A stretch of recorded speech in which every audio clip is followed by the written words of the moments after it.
Hi everyone, it's Lala. On today's video, I'm gonna show you how to make a wig. So here's everything you need. So I start by sewing my first strap as close as possible to the bottom.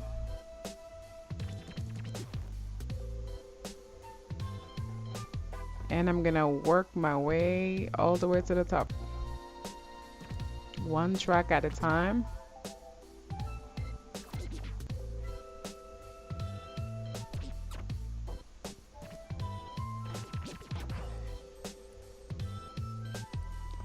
And once I've done one track, I fold it and I do not cut my wefts to avoid the wig from shedding too much.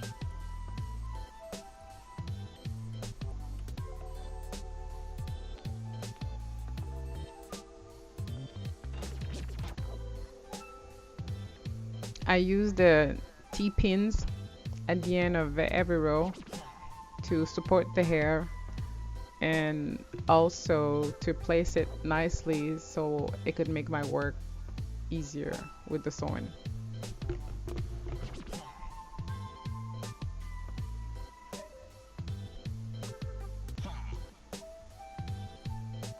So the T-pins are very handy because they help support the hair when I sew it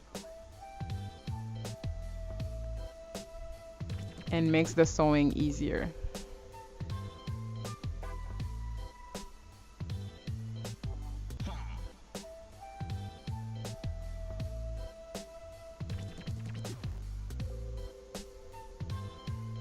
It's important to go as close as possible to the end of the cap.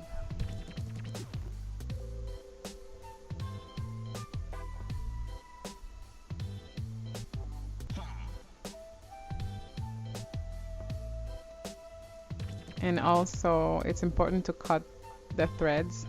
Once you're done, you make a knot. The extra thread that you don't need, you cut it completely.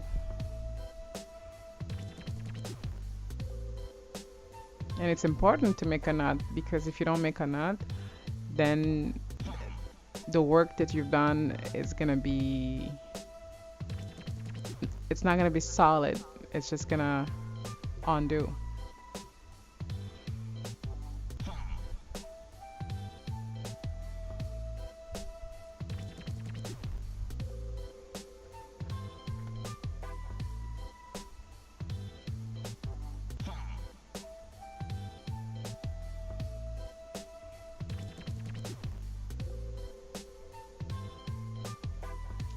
So I'm almost finished.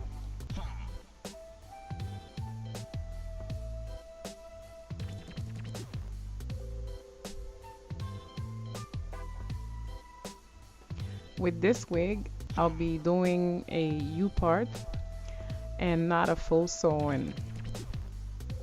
I will not sew the closure, but I'm gonna show you how would you do it once you get all the way to the top.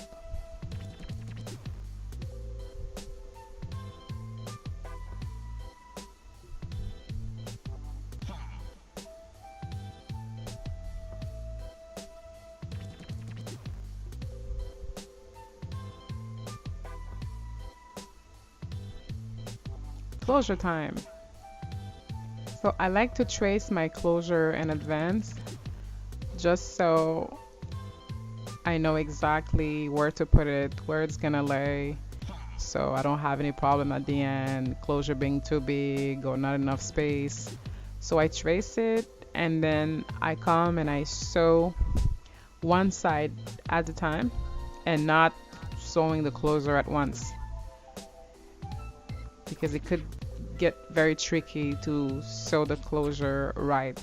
So you do one side, you make a knot, you go to the other side, you sew, you make a knot, then you go to the back, you sew, and you make a knot, and you're done.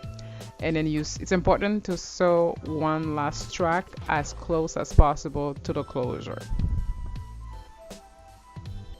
And then that's it for me. I'm just gonna cut off the extra cap that you can see and blend it with my hair.